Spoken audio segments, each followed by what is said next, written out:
अर्जुन विषाद योग।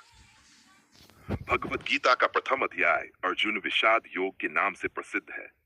यह महाभारत के युद्ध के प्रारंभिक क्षणों का वर्णन करता है। इसमें अर्जुन के मन में उठे संशय, दुख और दुविधा का वर्णन है। वह धर्म और कर्तव्य के बीच फंसा हुआ है, जिससे वह युद्ध करने की अपनी इच्छा खो देता है।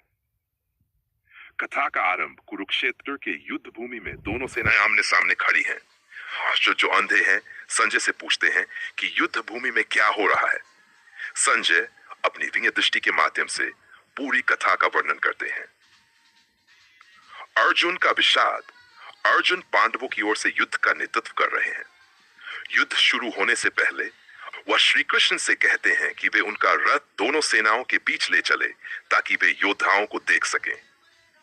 जब अर्जुन अपनी ही सेना के सामने खड़े अपने भाई बांधवों, गुरुजनों और मित्रों को देखते हैं तो उनके मन में गहरा दुख उत्पन्न होता है। वह सोचते हैं, क्या इस युद्ध का कोई अर्थ है? क्या अपने ही परिवार को नष्ट करके विजय प्राप्त करना उचित है? क्या धर्म और कर्तव्य की रक्षा हिंसा से हो सकती है? अर्जुन की मनस्थिति में घोर विषाद छा जाता है। उनके हाथ कांपने लगते हैं, मन भ्रमित हो जाता है और वे अपना धनुष गिरा देते हैं।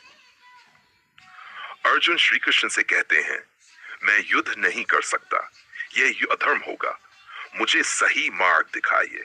अर्जुन अपने कर्तव्य को लेकर संशयग्रस्त हो जाते हैं और श्री कृष्ण से मार्गदर्शन की याचना करते हैं। अध्याय का सार। अध्याय 1 यह समझाने का प्रयास करता है कि विषाद और दुविधा मानव जीवन के स्वाभाविक भाग हैं। अर्जुन की स्थिति हमारी अपनी दुविधाओं और कर्तव्यों को दर्शाती है। श्री कृष्ण का संवाद यहीं से आरंभ होता है, जो आगे चलकर गीता के अन्य अध्यायों में विस्तारित होता है। सीख।